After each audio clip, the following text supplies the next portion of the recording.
Welcome back to Mina Kimes Show featuring Lenny. I'm back at home. I'm no longer in a random ESPN cafeteria with dubious internet, but I am once again joined by my friend, Ben Solak, fresh off his training camp tour, looking tan, looking rested, looking ready to talk about Daniel Jones being named the Colts Week 1 starter. I am not, but emotionally, hopefully I get there over the course of the pod. I will say I forgot, doing a post-game pod, a post-weekend pod, even if it was preseason. I was like, it was fun. I was watching film. I was jacked up. I had some takes. It was nice to be back in the saddle. I was like, you got to watch Tyler Shuck. We need to talk about it. We're going to talk about the quarterback battles, all of which, except for Shuck, have been decided, or the Saints won. So that might Mhm. happen. We'll see what happens. I'll put that at the end, and then we're gonna talk about some offenses. We got a glimpse of quite a few starting offenses this week: Bears, the Seahawks, Patriots. So we're gonna play stock up, stock down with NFL offenses around the league. But first, we have to talk about these quarterback competitions because the news just broke right before taping. Very fortuitous that Daniel Jones is going to be the Colts Week 1 starter. All right.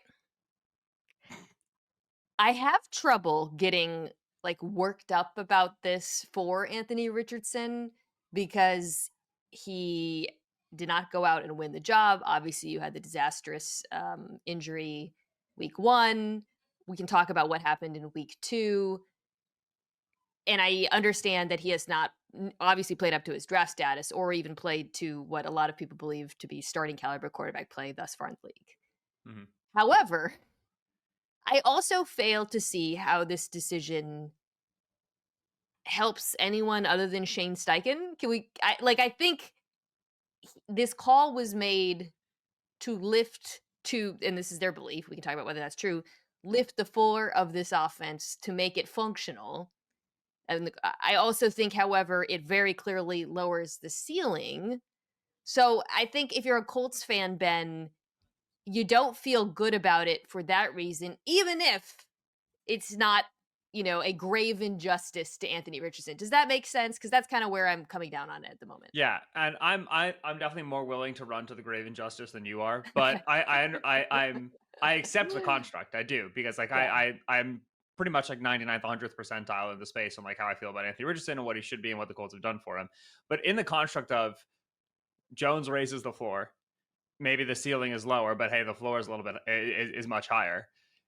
Even in that construct, I can't fully understand the decision because if you were a year one team looking to develop a rookie receiver and you had a rookie left tackle and you wanted to see what these guys were capable of doing and you were trying to test the waters on your offensive nucleus and so on and so forth, then the floor raiser, right, the Gardner Minshew guy, to go back a couple of years, is good for you because he provides a level of competency that clarifies the rest of the positions.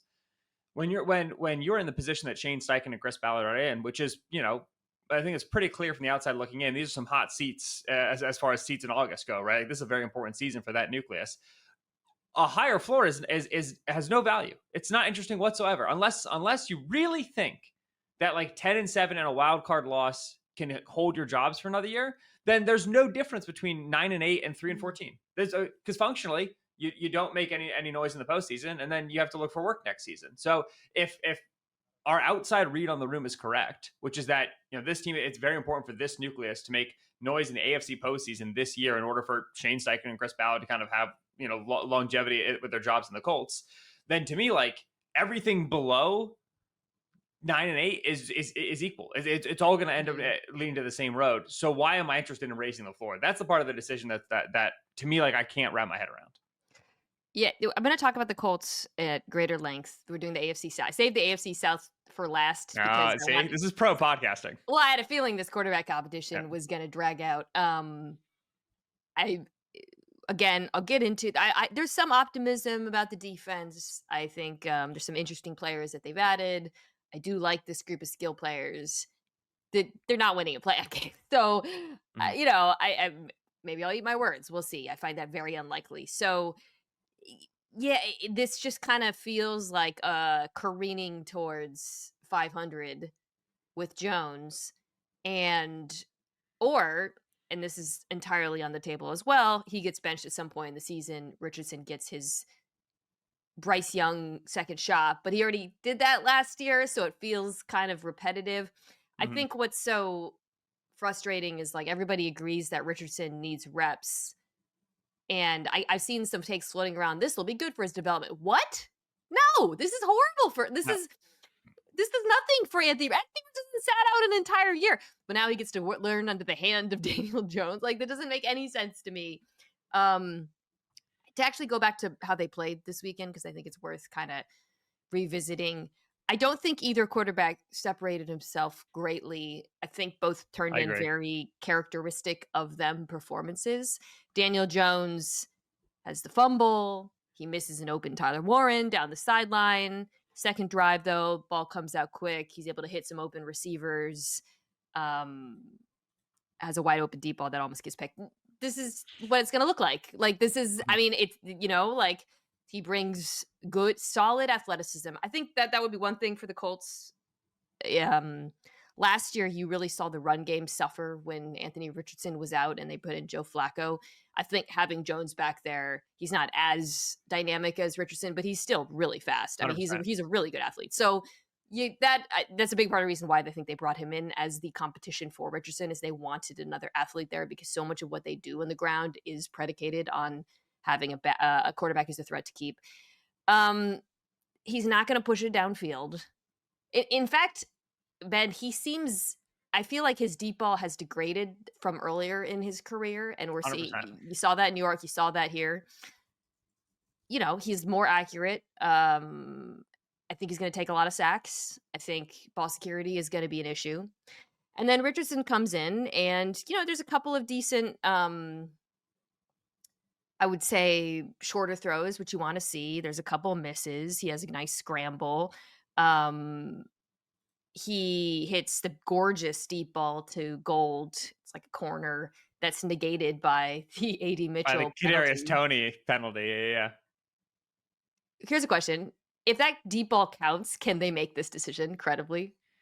Because that was the single Right. best throw that any Colts quarterback made. One of the best throws in the entire preseason thus far, let's be I real. really think, and like I don't know, it's hard to ingest this relative to like the nationally televised. I took a sack, so I was looking the wrong direction in my protection play against the Ravens. But I really don't think the results of like the preseason games and those performances actually made the decision. I think it was kind of always going to be Jones. Yeah. I was on I was on Locked On Colts podcast, I want to say like a month ago, and I said like the tricky thing about this particular quarterback camp competition is that Jones, because of how he plays, is not going to do anything to lose the job in camp because he's just going to behave and he's going to obey and he's going to make the right read on the chalkboard. He's going to throw the underneath routes against the vanilla cover three until the cows come home.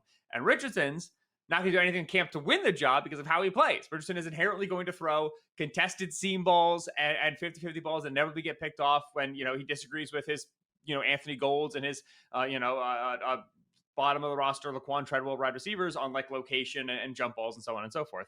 And so I like, by all accounts from like Colts beat writers, the Richardson camp this year was like, hey, like this looks better than it has looked in the past. I really don't think that was ever going to be meaningful, short of like major camp injury or like an indefensible Yeah. televised performance. I think it was always going to be Jones early, and then you have Shane Steichen saying it's going to be a really long leash. It seems to me like they just want to run to this veteran quarterback, right? Chris Ballard and every presser is talking about Sam Darnold and Baker Mayfield. They just want to run to this No. veteran quarterback Okay. and just try. Exactly.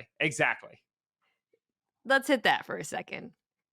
Daniel Jones is not on a Sam Darnold, Geno Smith, Baker Mayfield trajectory. Mm-hmm. Um, because Daniel Jones, first of all, he's played a lot of football. I mean, Baker and Sam played a decent amount as well. But watching him, those are three quarterbacks actually, Darnold, Smith, and Baker, who are all willing to take risks and create. Let's start Yeah. there. Like they're all they were all drafted where they were for arm talent reasons. They all have good arms. Daniel Jones is not, how do I put this? He is the safe quarterback, not the variance quarterback. Right. The safe So the quarterback who also like idea, takes a lot of yeah, he sacks, takes a lot of right? sacks, Like right? I know. So I feel weird saying that, all like he's risk, gonna no look for, reward. yeah. That just doesn't make any sense to me. I just start Yeah. that. I think, Tyler Warren is gonna catch a million balls in this offense Mhm. because that ball is gonna come. I mean, we saw that, on, well, he missed him, I saw on the go ball, but, like, he's gonna be a major factor in this RPO game. I think they'll still be able to run the ball well. I think Alec Pierce might as well just take the season. No, just kidding. Lot of blocking for Alec Uh, Pierce coming up. yeah, A lot of AD digging out Mitchell, hey, safety. bud, you know who you screwed there? Yeah. Yourself. Yeah. Um, yeah, I again, this isn't I Richardson could have done more. He could have played better in the preseason, and obviously we don't see what's going on there all summer. But I just struggle to see as a Colts fan how you feel good about this season right Yeah. now, kind of And knowing the how the story ends. and like it's getting like you said, it's gonna be very RPO based. I think they're still gonna run the ball well. I think Jones is gonna carry it a little bit. I think there's gonna be a successful screen game, RPO game, quick passing game. There are going to be games. Maybe not like super early in the season. They have some tough defenses, but there will be games this year where Jones plays, it looks good, and they win. And in those moments, it'll be like, see, like Richardson could never have done this. This Yeah, 22 for 29, 2 touchdown performance. And it's like, you know what? You're absolutely right. He could not have done that. However, you are going to run into a real defense at some point, either this regular season, the Houston Texans, you got to play them twice, or in the postseason if you limp in. That is going to just immediately so expose the fact that your quarterback can't do difficult things. He cannot do high value, high field tipping, high EPA, game changing, impactful plays. And then you're going to lose that football game. The guy you had on the bench has, for all of his faults, always clearly had that capacity. And it has been your and his collective inability to get him to do the easy stuff that has brought us to this position. So I don't want to hear nothing about no good Daniel Jones games in week 7, because that's not what this is but about. And we see, get to January, yeah. they actually have pretty easy slated defenses early on. You get the Texans at the end of the year. Earlier, Yeah, the you got the Broncos week 2, I thought. Broncos are the hard one, but you Yeah, got the yeah, Dolphins, the Titans, the Rams, the Raiders.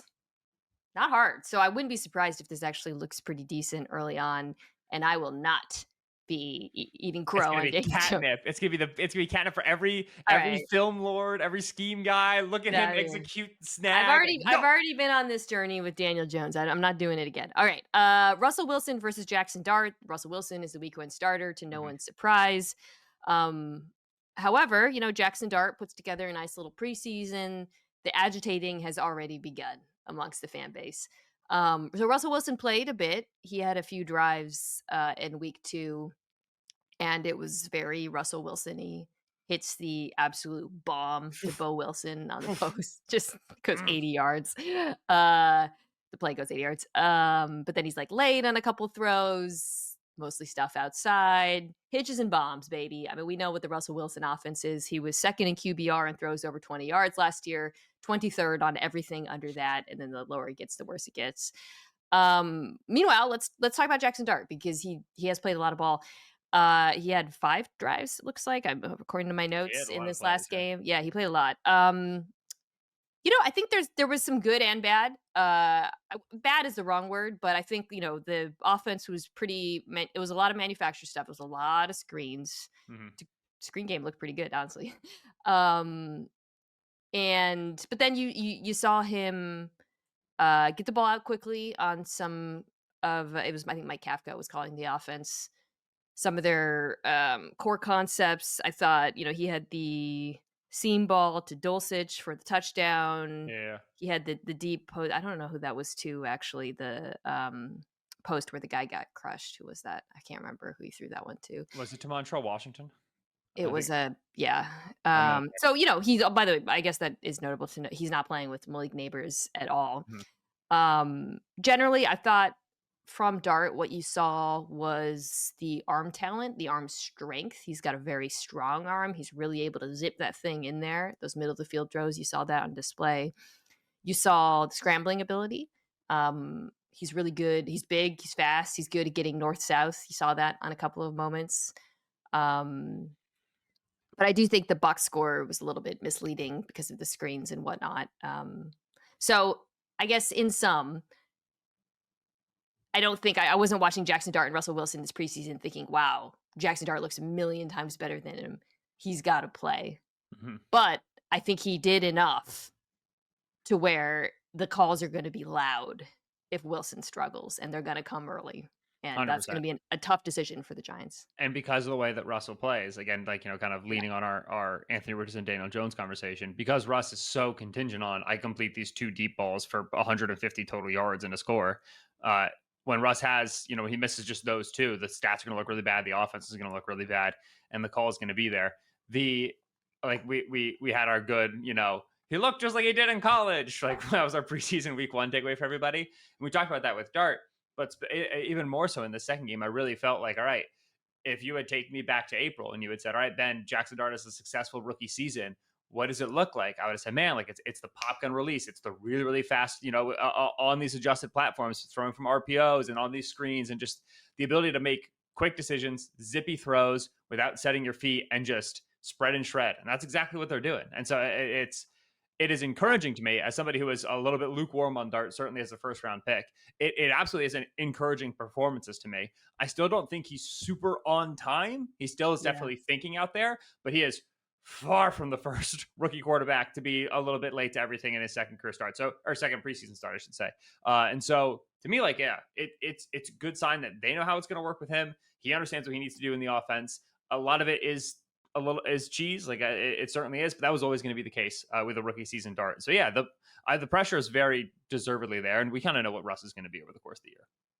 I just don't know how the Giants handle this because schedule is very difficult, and not only is it difficult, the way it's laid out Their is first 6 weeks are like dastardly, right? so the 6 weeks, and so you're like looking at the first 6 weeks, and you're thinking, "Ooh, they're probably going to lose a lot of these games. Russ is get the offense is going to be inefficient. Maybe there'll be some booms, but there's going to be a lot of bust." Oh, first But 8 weeks. then well, that's what I was about to say. Mhm. 6, 7. Are you drinking milk? It's coffee. It's this. My wife makes a lot. That's It's not coffee. okay. Allow me to defend myself. Wait, My wife. hold that up to the camera. That is milk. That is Allow me to. milk. Allow me to defend myself. Every morning, my wife wakes up with the baby and she makes herself a latte. My wife is like 38 weeks pregnant at this point. She makes this latte every single morning. She has 2 sips of it, realizes she doesn't want it, and then leaves it in the fridge for me. And then I have to finish it. And that is what I'm in the process of doing. So I did not craft this beverage. I'm just not letting it go to waste. You're hiding behind your 38 weeks pregnant wife Yes, I to am, excuse because yourself it is drinking accurate. cold milk as a latte. Good lord. Okay, sorry. That just took me out. Uh, okay, 6, 7, 8. Audio audience, you can go look on YouTube for the visual evidence of that. You go Eagles, Broncos, Eagles, 6, 7, 8. Week That'll be 6, fine. 7, 8. The gauntlet. So if you're Brian Dable, you don't want to put in your rookie quarterback there, but I'm telling you, the calls are going to be loud. I think probably a decisive factor is just going to be whether this offensive line comes together, right? What does it look like? We know Andrew Thomas is coming back from the injury, but that's really the only position I think that you feel really stable with. They've reshuffled the interior a little bit. So we'll see. I don't know. I don't have an answer for Giants fans as to I think starting Russell Wilson makes sense. I don't have an answer as to when is the right time to make the switch. I don't think there's a good answer right now looking at the Mhm. schedule. So I'm going to cop out and say it depends on how the offensive line looks. If the offensive line is a disaster, and then of course Russell Wilson's probably going to make them look worse, let's be real, than they are, you don't feel good about it before week 8. You don't. No. I would entreat them to hold out as long as possible. As even though I think we both feel pretty positive about the preseason that Dart has put together. Yeah, yeah. And I think that the defense will be good enough to keep their record in Mhm. a decent enough place and keep their losses close enough that it won't be like, okay, what are you doing? How are you still playing Russell Wilson? Again, short of him having like 3 pick games that, ruin a good defense and lead to big deficits. And then it's like, all right, we'll put Dart in there to just not do that. If you're Russ, like, you know, this is pretty good. You're in a pretty good situation here if you're Russ because of how good the defense is, and Yeah. because I think they're not going to want to force Dart out there until he's got like plenty of time. You still have to execute, and this offense in terms of executing is a lot of short throws, and as Yeah. you brought on the top, we know it's not really Russ's bread and butter. Abdul Carter already out here posting like Micah Parsons, playing like Micah Parsons, and posting like him. Uh, Abdul Carter, which I understand, like, okay, he got chipped and that's great, whatever. Abdul Carter had a great game against the I Jets. love He I looked I'm s awesome. He looked I so am I could not be buying more Abdul Carter stock ahead of this season. And, oh, by the way, he hasn't yet played with big decks. Okay, um, the Saints quarterback competition. Woof, woof. Um, you know what's okay, I watched this entire game. good. Congrats. I If I yeah, were if I were straight that's drinking how milk, committed I am to the yes. craft. That's No, more egregious than if I were drinking milk, which I was not. you basically were. Tyler Shook had 3 drives, then Spencer Rattler played the bulk of this game. So, what's annoying is I think Rattler was pretty obviously outplaying him and making it I felt Rattler looked clearly better in this game. Granted, he played later, so he was playing Mhm. easier competition, and then he had the horrible pick. And then he came back and had a good He drive, did. but, like, that's the Spencer Rattler experience a little bit. I think, this is one where I think we felt that the Daniel Jones was probably just listening to the way Ballard and Steichen were talking about wanting quarterback who could operate the offense. This one, I have no clue what they're gonna do, and I guess talk about Tyler Shuck's performance a little bit. I mean, first drive, disaster sack, tries to throw it to a center to avoid a sack, overthrows Olave on a play, but and then he had a couple of decent balls, I thought. He had a Olave drop that was pretty bad that tanked a The drive. Olave overthrow is also like he's placing that relative to coverage. That ball's got to be like 6 inches shorter. Like I thought that was like still a decent throw into a tight window. I don't feel strongly about this one, and I don't feel like I have a good feel as to what they're going to do. Um, would you like if you were Kellen Moore, do you think there's an obviously right? I don't think there's an obviously right decision here. I don't. I'm sorry. I know that's not good podcasting. I know I'm supposed to have a strong take. I've watched all of these guys' snaps this preseason. I do not have a strong take about this. Yeah, I think unlike the Colts situation, I think this was a spot where coming in, it sounded to me like they wanted to go for Shuck and Shuck was going to be their guy. And they said, "Oh, we're going to split first team reps in camp, obviously." But like that's how they sounded. And then I think Rattler has pretty decently outperformed Shuck in training camp practices from the reports that I've read. I haven't been there, but from what I've heard, like that's been enough to actually move the needle, right? And change the way that they're thinking about things necessarily for week one. I think it's absolutely the case that the best quarterback so far in the Saints 2 preseason games has been the guy playing the second team defense, right? Like in week one, I thought Shuck was better and he That's a got good way to put it. exactly. Yeah. He got the later Yeah. drives against the twos and the threes. In this game, I thought Rattler's better. He got the drives against the twos and the threes. I do think that in the first performance where Rattler was not as good, he had a couple of near misses, drops, and mistakes by other players that made it look worse. I thought in this game against the Jaguars and Shuck's start, he had a couple of near misses and drops by other players, made things look worse. And so not a lot of clarifying action has occurred so far in Saints offensive reps for us to be like, all right, like this is clearly the way to go. I will say that my biggest personal Green Goblin mask is Spencer Rattler arm talent. Has been that way since he was a freshman at Oklahoma. Just felt, oh man, look at that young man throw it. And that first drive deep ball up the left sideline, I think it was the Tipton. Just it comes off his hand so easy and with such velocity from such a fast release that there's still a little 2% of me that just let let the rat man cook. Let the rat right? Just let him go. But Hey, how about Yale's own Mason Tipton, by the way? He was the real winner of the game. I Holy will say smokes. that like Him downfield. Tipton's whole game gave like 7-year vet playing with the second stringers for some reason vibes. He's obviously like much younger than that, but he like right. They had a Daneko Slaughter, I think his name was, the third string corner for the Jags. I apologize for not saying either first or last name right, but 35. I mean, Tipton was just taking his lunch money just for the entire second half. So I don't know. You feel good about Tipton. I know. I feel good about him getting reps. I don't know who's going to be throwing Okay. him the football. Of note, I also once again, and we actually I think talked about this week one. I thought the Saints starting tackles looked good again in this game. Yeah, And yeah, and yeah. and, and like if you're a Saints fan, that's kind of what this season is about more so perhaps. Like you've invested so much into your starting left tackle and right tackle, your 2 first-round draft picks.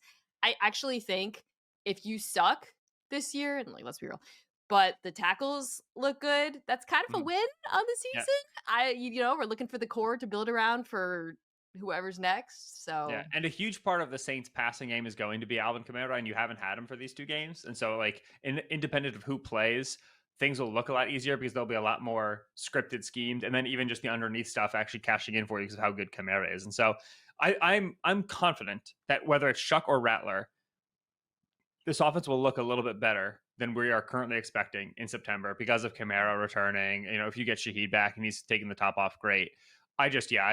You're going to get bumps from Rattler. You're going to get bumps from Shuck. It's going to be a bumpy year. And that's, you've been staving off the bumpy years for a long, long time, New Orleans. Time to take some lumps. final quarterback competition is decided. To no one's surprise, Joe Flacco is the starting quarterback for the Cleveland Browns. The actual competition is who's QB2 when Flacco inevitably gets benched at some point. Kenny Pickett lurks somewhere. But we got to look at Dylan Gabriel, right? So Shador Sanders started week 1. People got very excited about this. Yeah. Dylan Gabriel started week 2. This was another one kind of similar to Rattler where until the pick 6, shout out to Andrew Kuba, by the way, Yeah. Eagles. Drew Makuba, actually. Drew. He's Drew. That's my I didn't Drew. know this was a thing. I keep I calling like him that. Andrew. Somebody told me Drew Drew Makuba. Makuba. Yeah. Okay. Until then, my notes were like, "Ooh, Dylan Gabriel looks like he looks like the 3rd round pick." You can see Mhm. why. I mean, he was hanging in there. He converted a 3rd and long where he stayed in that pocket, a little bit of movement, and then he hit the dig. I think the Browns liked his ability to throw over the middle of the field a lot. I think they just looked at him and they thought he can execute Kevin Stefanski's offense. And I'm watching him and thinking that he's zipping the out route on 3rd and down, and then he throws the pick, and it's tough because it was a combination of people's faults. You had 2 Browns receivers in the same place, essentially. One of whom was Deontay Johnson. Who I would And not describe delivered stellar effort on this play. however, Gabriel should have thrown the ball. Yeah, there was a million guys that should just thrown away. So, and then he keeps playing, and I thought, he had a bad handoff that led to a fumble. But again, I thought he made a case for himself to be drafted where he was. I think that's how I would put it, right? Because people were surprised when he was drafted in the 3rd round. It felt high. Mhm. I thought watching him at Oregon, you could see a lot that would translate to this particular offense. I do believe that's what he put on tape here. I think where I come down on Gabriel versus Shador, Ben, is I think Shador is more talented than him. I think he is I think he's going to make more plays on his own. Like, obviously, he's gonna, do a little bit of scrambling and this and that. But I think he's more creative, and I think. But I also think that Dylan Gabriel, I think Kevin Stefanski's probably going to look at him and think this guy's going to run my offense. Where did you come Yeah. down on this? Now having a sample size of these 2 players. And it wasn't super Stefanski offense style, right? Like when Flacco's out there in week 1, we're gonna see like under center, 13 personnel, like, they're gonna go like full Kevin. There's a good amount of gun, there's a good amount of spread formations, right? Like they are clearly Yeah. willing to meet Gabriel somewhere where he's a little bit more comfortable. And then obviously they give him the menu of like, hey, we want to get you on the move, we want to boot you, we like your ability to throw on the run. He's left-handed, which I think that Stefanski back in the Baker Mayfield days was like, ooh, we're going to roll him out to his left. It's going to be so surprising. Like, I do think they like that they can be a little bit wrong-footed with the way the offense is built and catch guys by surprise structurally, which is cool. I wish Gabriel were twitchier. Man, like he managed the pocket quite well in this game. Well, I thought he yeah. takes the right steps and he goes to the right places. He just is like, for a guy his size, you got to Yeah. be quick, right? One of the things about Bryce Young, the whole like Steph Curry comp, Bryce has just twitch in his body, right? When it comes to the throwing platforms and it comes to breaking those pockets and escaping contacts. Gabriel had a wonderful climb in this game on one of his early drives. Then he went to go scramble and just could not get the So corner on a guy he needs to be able to get the corner I on. I saw that, I was wondering if the hamstring was so Dylan Gabriel, It's he was very fair. out with a hamstring, right? That's why he Mhm. didn't play in week 1, and when he went to scramble and he kinda pulled up a little, I was like, "Ooh, I wonder if It's a that's very good point. hampering him to some degree." But, you know, it's not like he was, lighting the world on fire with his legs in college. This is why Yeah. somebody tried to compare him to Russell Wilson Yeah. because another short quarterback, good arm, and I said, You can't do that because Russ's athleticism was not just a like a aspect, it was the feature of his games early in his career. It's why, even though, he didn't see them on the field or whatever, he's able to make it work to great effect. He was Yeah. incredible, right, early in his career in Seattle, and Gabriel just doesn't have that. He's not Yeah. as fast. And Neither it, does and it Sanders, though. impacts. Yeah. Sanders is taller, and I think Yeah. that mitigates it to a lot. And no, Sanders absolutely is guilty of the same sins of I'm going to make this high tier athleticism play, whether it's a throw or a run or a throw on the run, and you just don't have the facilities to cash that check, big man. Like that's just not something that actually is going to be in your game at the NFL level. I thought right. I definitely also think that Gabriel settled in as the game went on, Yeah. and again, the Jahad Campbell start leaving the fields, right? And then the Drew Makuba start leaving the fields, and different guys get on there, and obviously we play a little bit better. But I do definitely think Gabriel was very like jumpy, very herky jerky to start, and then settled in. I thought played better as the game went on. He did have the I can't remember. It was a 2nd and 15 dig that he threw. I can't remember who the receiver was, but it was right. It was a rhythm throw. It was hold the linebacker in place with my eyes, and it was throw right off his shoulder, and it was just like, all right, if you can reliably do that, then we can access this area of the field that the Browns are going to be desperate to work middle of the field, right? That's the juice of the Kevin Stefanski offense always has been. That throw there to me, the Cedric Tillman outcut route, if you can get those intermediate routes open on time, right? Get that ball out on time, get enough velocity on them to beat defenders, that's going to be viable if and when we see him play, which I think Flacco will hold that job for a while. But I think at some point the Browns will say, okay, we're 2-9. And we just want to see what the young guys have to kind of figure out where we stand for next season. And then you'll see, I think Gabriel in before Sanders would be my guess. I think so too. I just looked up week 3 to see if they've announced what their plan. This is my game, by the way. I'm going to Cleveland on Yeah. Friday. So it actually has some juice, because if Sanders plays again, What if you get the Pickett game? How will you feel? interesting as well. I mean, let's be real here. One of these guys, if not more of them, are going to play for the Cleveland Mhm. Browns this season. I think for Sanders, if you can put together a half of football where you just don't bail at all, I think that sort of development is going to be seen positively in the building. And what if Kenny Pickett comes out and he looks worse than both of them? This is still open in my mind, this QB2 competition, QB2, yeah. and it's meaningful because they're going to play. Mhm. Yeah, PFT is saying, yeah, Flacco said, I expect to play in the last preseason game. I think there's a lot of value in preparing to see yourself. So you'll see a little Broadway. No, Barely. he's not Broadway Joe. He's a different Joe. Namath is Broadway Joe. What street Yeah, is this Flacco? relax. You'll see this Flacco. Okay, let's take a quick break, come back and talk about some offenses and whether we feel good or bad about them. All right, we're back. I'm gonna call this stock up, stock down. Gonna throw out an offense. We got some looks, got some starters. Let's start with the Bears.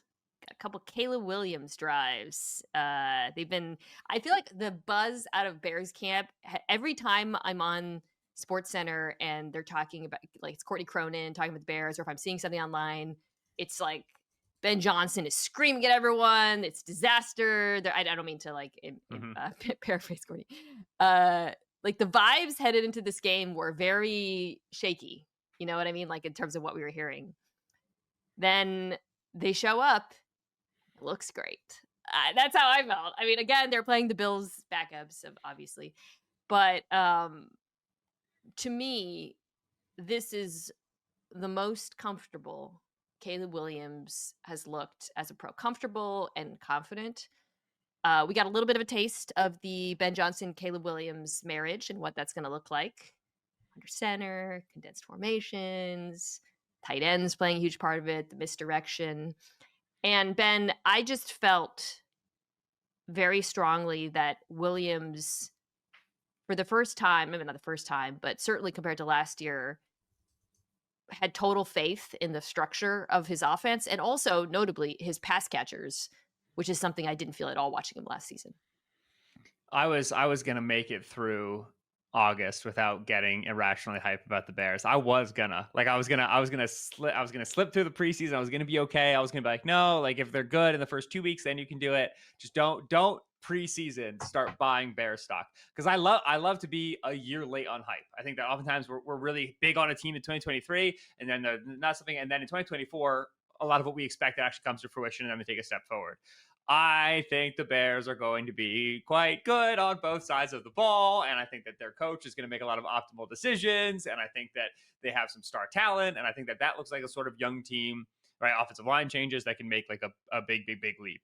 Obviously, playing a couple drives against the Bills ones and some twos should not fully change that. However, as you said, precisely the way that it looked in terms of the timing and in terms of the aggressiveness and in terms of the trust and in terms of the comfort was extremely eye popping. And to the Ben Johnson, angry voice yelling point, like he has just always been like going back to the Detroit. He was like a first time play caller, young nobody in 2022, and he was just reaming into golf during training camp practices, right? Like I mean, this is a guy who just the way he gets the best out of his players is by putting a very very high standard in front of them and letting them know about it. And while that certainly is going to lead to some like embarrassing days for Luther Burden, the theory is that that's going to lead to improvement for Luther Burden and for Caleb Williams and so on and so forth. I think that like that the first play of that drive is just like a schemed up Colston Loveland under center play. Oh, this is so easy. Just okay, get to a nice second and short. So that way we can go four verts. Williams sees a safety rotation and just screams that ball on time to Cole Kmet. Rips It's like man, rips. that throw is just not as easy as that man just made that look. And Yeah. if you have that level of natural talent and you have a coach who actually is like precipitating it, drawing it out, right? Creating a high standard is what we need you to do. Because there was still like, Caleb still had that one late check down throw to the running back, which is like totally out of structure. And he threw it from a bad platform and the guy would have gotten like deleted if it were accurate. Caleb still has this kind of like, I'm in the Pac-12, I can do what I want moments. But if he's being sharpened, if those are really, really diminishing at a fast pace, yeah. I mean, this offense is going to be quite good, quite fast. Um, the ball placement really jumped out to me. I mean, you mentioned the seam ball that he ripped to Komet, but the deep over to Love that was also the Loveland deep over, that was like on second and long or something. It was Mhm. really long. I think that maybe they had a penalty or something before that or a TFL or something. Perfect to set up yards after the catch. The slant to Zacchaeus. Phenomenal. Uh, yeah, is Olamide Zacchaeus permanently going to be the best wide receiver three forever? I love Alameda Zacchaeus. He's just He's a always great good. returner. He tracks the ball down the field. He's good after the catch. Like his size, speed, it's not elite. He's one of my favorite players in the league, legitimately bar none. I think he's just such a delightful B in every area you need him to be a B. He's the man. Um, Tight ends are gonna. I mean, this offense, Loveland and Komet, I feel like are just gonna be featured so prominently and so well. Yeah. Um, I'm excited about it. Even and listen, pump the grade. Week one to get Minnesota. That's really challenging. I think it's possible that this offense looks better in the second half of the season than it does in the first half of the season. But first glance, very exciting. Okay. I wrote Bengals offense because we saw a lot of Joe Burrow Yeah. last night. Really, I want to talk about the Bengals defense. I can't help but wonder if Joe Burrow wanted to stay in the game because he was watching the Bengals defense, thinking like, "Oh my god, I'm gonna have to." But he had a bit of an up and down debut. We'll get to the defense in a second. I'm not worried about Joe Burrow. Obviously, Chase only played like the first series, and I don't think the offensive line was quite as bad as the highlight that's going around where Burrow takes it. But first of all, Burrow, that's a really bad sack. You're a knucklehead. Yeah, just terrible. But the vibe coming out of this game from Cincinnati was pretty rough. Did you have any thoughts about the offense debuting before we get to the real problem? Yeah. I think the important thing is that like they walked out against the Eagles and they were very clearly like doing the base offense. So it's okay. We get to throw to Jamar Chase like Yeah. 7 times. This game, they're walking out in a bunch of 12. They've got Drew Sample lined up at fullback. They're Yes. running ISO, they're running, counter. Like I'm not saying they were trying to play left-handed. The script that they were using for this game was like, in my opinion, very clearly like a let's work on these things. And if they had showed up and an hour Yeah. before the game, Roger Goodell had phoned down and said, "Hey, actually, this game's going to count for the regular season record." I think they probably would have scrapped the game plan they walked in with and kind of put not the real stuff, but again, like they would have put much more of the game in Burrow's hands than they did over the course of his time there. Like they were trying to get Taj Brooks activated there on the third drive. Like this was Yeah. preseason. They were working on stuff. Exactly. I think that they know that the Burrow Chase Higgins offense is what it is. And I think we've seen this with the Bengals that they want to get the tight ends more involved. They want to get better at running the football, And I don't know if Burrow was completely necessary for all of that Mhm. experimentation, but I get why they did. I mean, I don't think they just intended to get the ball out of his hands super quick, right? There's no long developing concepts. This was just like, hey, let's get our point guard in there and let these guys cook. But it was, there was some up and down moments. The defense though was like red alarm fire, just panic moment for me watching them. And after the game, I think it was Troy was talking about how, well, they got to pay Trey Hendrickson. I mean, I'm watching this and thinking, what the hell does any of this have to do with Trey Hendrickson? No, it, Oh, by it, the way, like I love Trey Hendrickson. He's not a good run defender, so we should No, just and a big acknowledge part that. of 2 straight seasons of 17 and a half sacks is the way he participates in running plays as opposed to participating in pass downs, right? And I think that especially the second half of last year, you saw that where, he knew what he wanted, Henderson. He wanted stats to accumulate to be able to get a contract. And that is completely defensible when you're the only guy on that defense who's really capable of making field tipping plays. No, this run defense thing is everybody's not good. Everything is a problem. And like I talked after preseason one about how they're just like trying stuff and they are, run blitzing and they're like making some structural choices to try to be creative. Dude, this Commanders game, like they're playing just like they were gapped out. Like they were playing like vanilla. We should be fine. Like we're rotating the safety down to the box run defense, and they're just getting mollywopped. I mean, just getting big boyed off the line of scrimmage. It is not good. The linebacker position on this team right now is very concerning. Demetrius Knight is a rookie, Mhm. but yeah, I want him to play next to like when you have the rookie linebacker and they're starting, you want them to play next to someone you feel good about. I mean, Logan Wilson, it's just it look, it might look better as the season goes along. There's a lot of young players. I understand that, but the early returns suggest it's going to be immensely painful at the beginning. Yeah. Shamar Stewart, I mean, just he. By the way, Stewart, like his calling card kind of coming in was like, okay, well, at least he's going to be good in run defense, even Yeah. if he doesn't know how to get to the quarterback. And the theory was like as a penetration player, right? As like an upfield disruptor, he will like cause problems that other people will go clean it up. He's when he's like he was the unblocked play side end on the Ja'Cory Cross King Merritt touchdown. He just like he's unblocked. He just goes bananas. He just flies into Yeah, the backfield. Like yeah, really bad. you could do that against Notre Dame because it was going to be read option, Riley Leonard. Like you got to go hit a lineman and somebody else is going to make the play for you. We got a capital D do capital Y U your capital J job. Like you, this is the NFL, brother. It really looked like they were like rushing the passer around every day. They are like you brought up the linebackers. They're so bad in the first level. Like they just do not Yeah. have got like Joseph Osai and Chris Jenkins and McKinley Jackson and there's we've seen some TJ Slate in this preseason. We haven't seen BJ Hill, but like they don't hold the point of attack at all. Like they are just consistently. It's not just losing in run defense. They can't condense any space. That's how you get the Will Shipley screenshot. That's how you get the Chris Rodriguez. There's so much air in the first level. Like the first tenet of run defense is close the space, make like no daylight. Like, we have to slow this back down. They're getting free space in the second level. It's crazy. I don't think it's plausible to trade Trey Hendrickson for like a bunch of defensive linemen and Right. linebackers.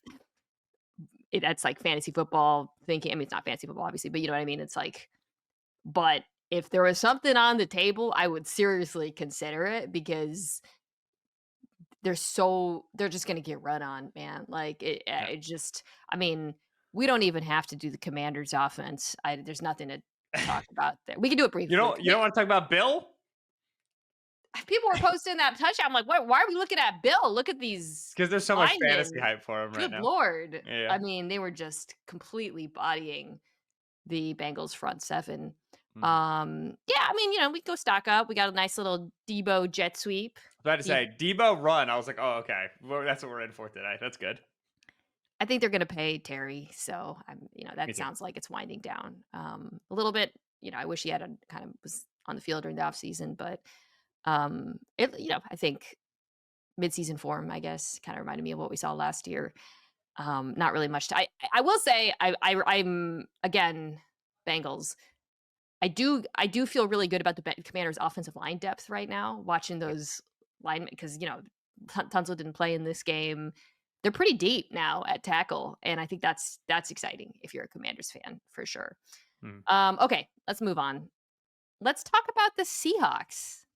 Yeah. Stock up? I think you got to be stock up. I mean, like, I was pretty Offense. We're talking bottom about the bottom offense. of the stock for this offense in general, and so I can only really go up. Yeah. But still, that was Clint Kubiak is good at what he does, man. They got well coached and they're and they understand how to be successful in this sort of a scheme fast. Like this is it. There's other offenses with first time coordinators across the league where you can see a lot more procedural issues and I think a lot more execution problems. And Seattle's on it right away, which is nice to see. Yeah, so, the Clint Kubiak offense so the Seahawks, played their starters for, I think, 1 drive? It's Darnold Yeah. was on the other against the Kansas City starters for the most part, not Chris Jones, but right, he didn't play, I don't think. No. But Jones wasn't out otherwise there, and then I think McDuffie didn't play either. okay, but otherwise, there were, real NFL players on the field, and they kinda bodied them, man, like, it was 21 personnel, the fullback, Robbie I don't know Oots? how to say his last name. I'll look it up. They are using him, under center, the outside inside zone running game, just absolutely moving bodies, misdirection back there, easy completions off the play fakes for Sam Darnold. Um, I think the thing that gives me the most optimism of all of this was just watching how good the offensive line looked in this system, Mhm. right? Because I've been saying this all summer. This Seahawks offense goes as far as the offensive line takes them in run blocking. Really believe that.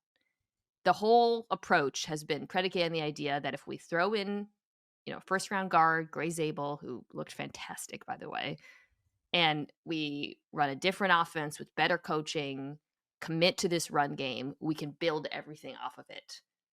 Early returns suggest that they're capable of it. Now, these are the types of offenses that tend to look good in the preseason. I mean, Yep. so you don't want to overreach here, but this one drive was definitely promising for the Clint Kubiak offense.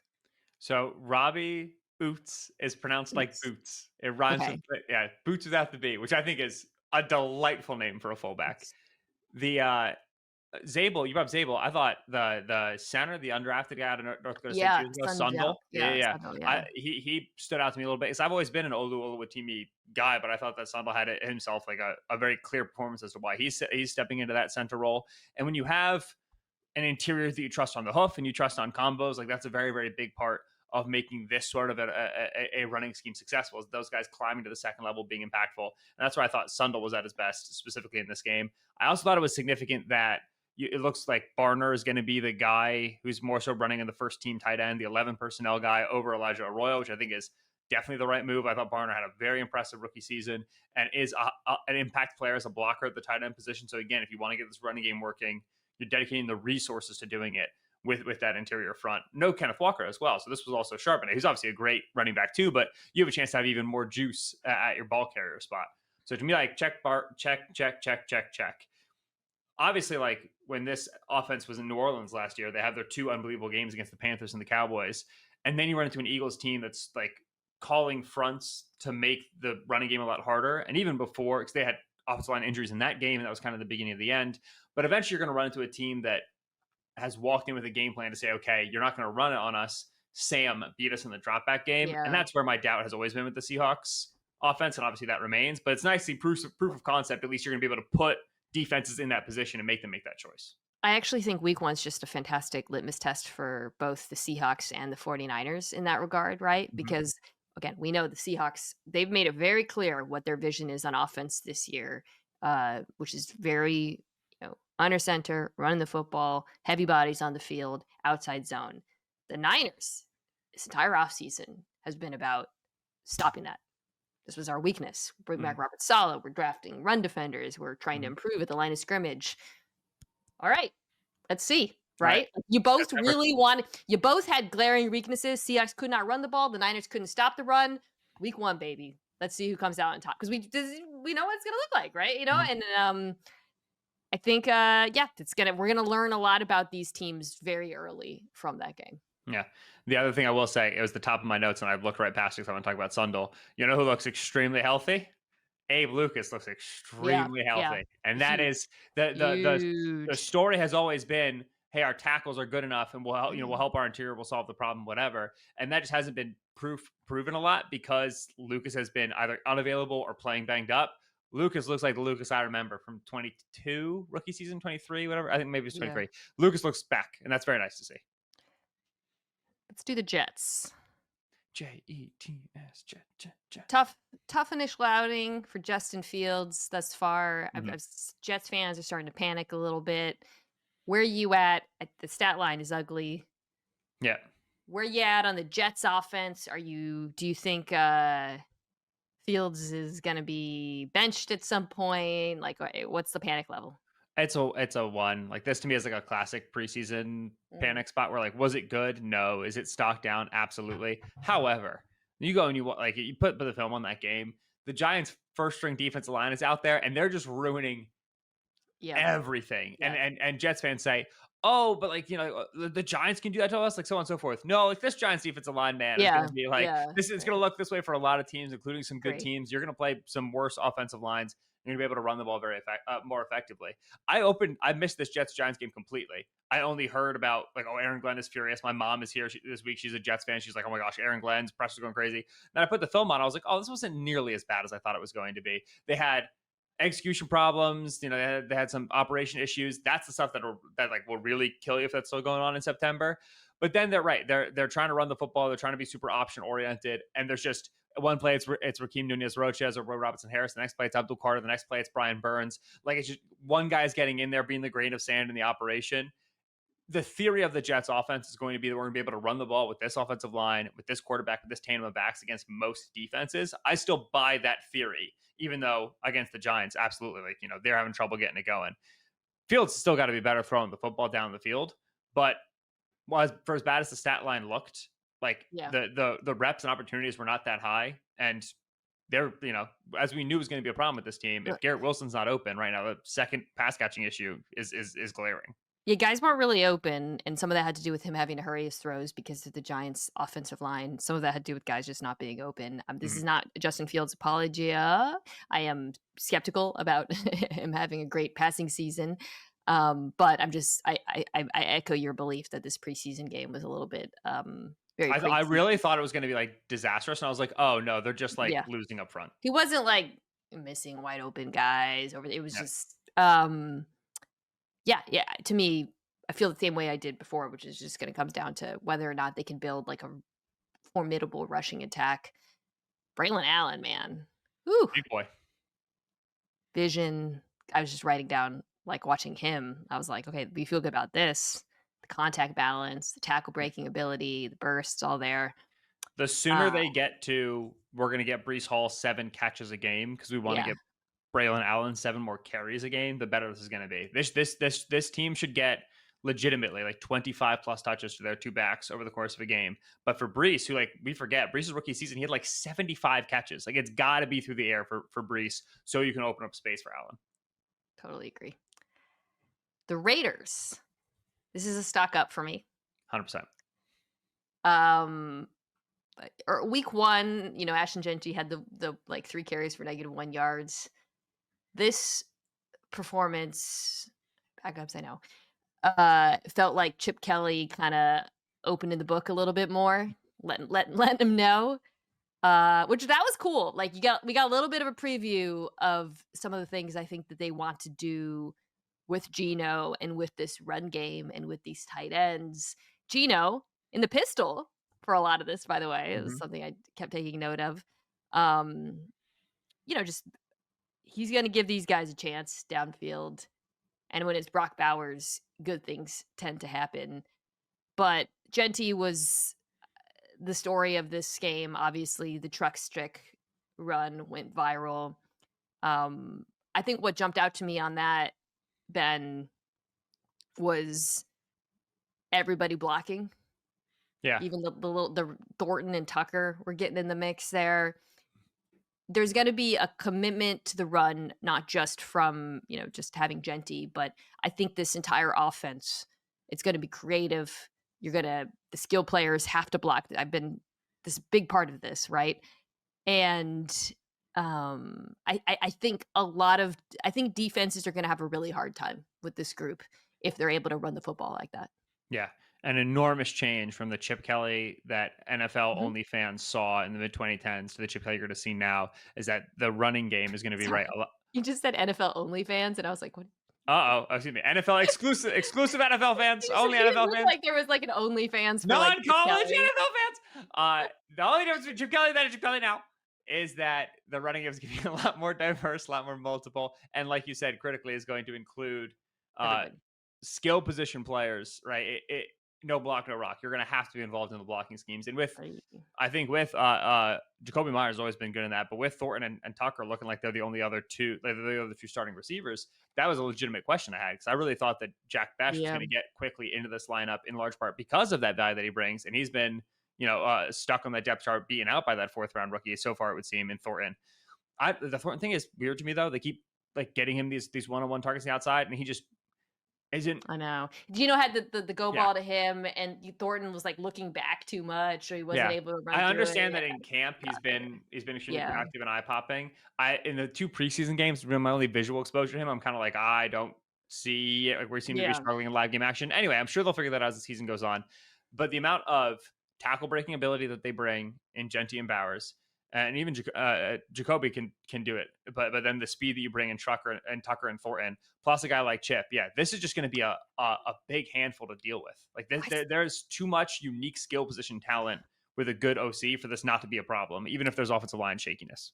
I still like Mike Mayer, the tight end too. He had Mhm, the really nice touchdown grab. He's got really good hands. I mhm. think is gotta work on his blocking ability to, um, be a huge part of this offense, to fulfill the 12 personnel dreams that I think we all have for it. But, um, I I I am optimistic. Like, they don't need 3 receivers to make this thing go, is I guess what I'm saying. Yeah, Bowers, I mean, come on, like, he's just insane. That the catch. vertical catch. Yeah, yeah.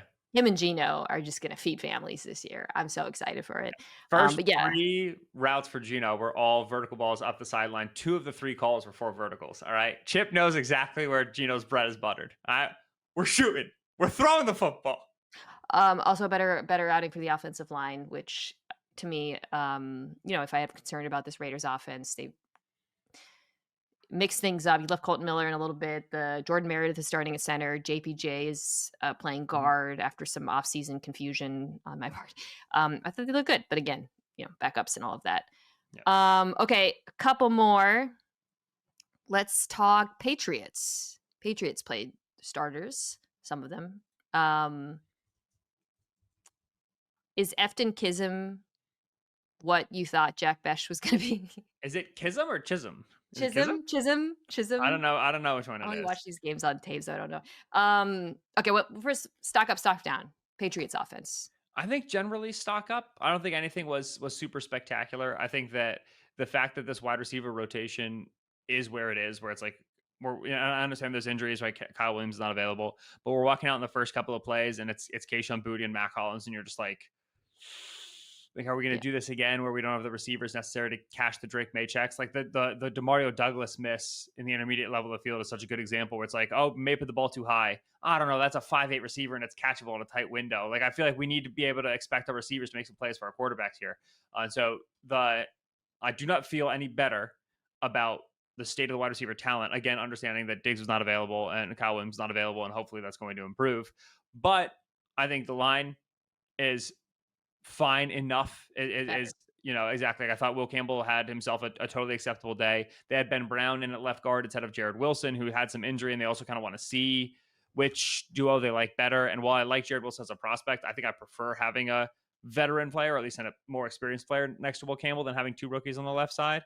And then I continue to think that May is just like he had his bad moments against the Brian Flores defense. Everybody does. But May, to me, just continues to be like extremely on time. The arm talent is clearly there. He understands the offense well. Like, they're going to be good. Not good. They're going to be better than they were last year. The wide receiver talent's going to set the ceiling.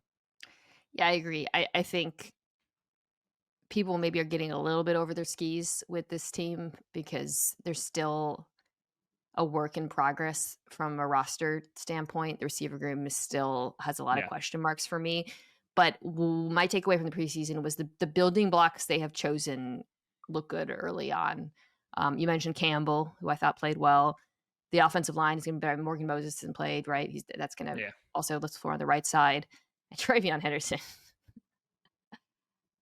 Very exciting young man. I'm very optimistic about him. The touchdown run, I thought, because he had the big return, obviously week 1. He's so explosive. His top end speed is so impressive. But I really do believe he can run between the tackles. He's obviously not like, power back grinder type, but he has like the vision and burst, the ability to get skinny, he makes the right reads back there, and the patience too. I thought the timing on the touchdown run was really nice. So I'm really interested to see where that backfield shakes out snap-wise. I know. Me too, because it does. I know you don't want to make the Jahmyr Gibbs comparison, but it does really have that feel of the Gibbs Montgomery, where Gibbs just start getting more and more of the snaps as they realize he can do more. I kind of think that's how it's going to play out with Henderson. Yeah, and Stevenson can catch passes too. Like, that was like he's a 230 odd pound back, but he's always had soft hands. And so if you want to, you don't have to do this early downs, late downs, right? You can do this where you're giving Travion Henderson 1st and 10 carries between the tackles. And I think that given his juice, that's justifiable. The Stevenson issue is the fumble issue, right? Where he just put the ball on the ground so many times. And so I wouldn't be surprised if this is, whatever, 50-50, 60-40, whatever you want to call it, some like decently even split of usage early. And then if Stevenson starts putting the ball on the ground again, like, Henderson could, it's very possible he just takes over this backfield period, depending on how Stevenson does with ball security. Yeah, that's going to be one where I think, much like a lot of these, it's going to look better later in the year at the beginning, potentially. But yeah, I'm optimistic about the running back group, optimistic about the young players. Really quickly, also from the game that I had this weekend, the young Chargers receivers, Trey Harris and Keandre Lambert-Smith, pretty excited about what we saw. Did you see the Herbert deep ball to KLS? Lambert? Yeah, that was like the phantom rolled up, Just, he also he threw him a 1v1 in the end zone when there was like a read on the opposite side, but he wanted to give him the 1-on-1. It's like, all right, we trust the 4th round rookie a little bit. Yes, we do. You mentioned some concerns about the Niners offensive line. Dominic Pooney might have a PCL. Ben Barch is still out with an undisclosed injury at left guard, and so they're playing the 7th round rookie there. He had a really tough time against the Raiders defensive tackle room, which we're talking about the Raiders defensive tackle room right now. They have no backup left tackle. Spencer Burford is the backup left tackle right now because they have no Jalen Moore. Like, they are paper thin on the offensive line, and they're dealing with August injuries. It's worrisome. The thing that everybody was concerned about with this team remains a concern and perhaps grows ahead of week 1. I'll hit that again closer to the season, back next week. Later this week, we're doing the AFC South final divisional preview. Now that we know that Daniel Jones is the quarterback, it's a little bit clear. Ben, go check out, Ben has a story on ESPN.com talking about his training camp visits, so everybody should go check that out. Otherwise, I'm sure we'll get you on again before the season starts. So thank you for coming on, Ben.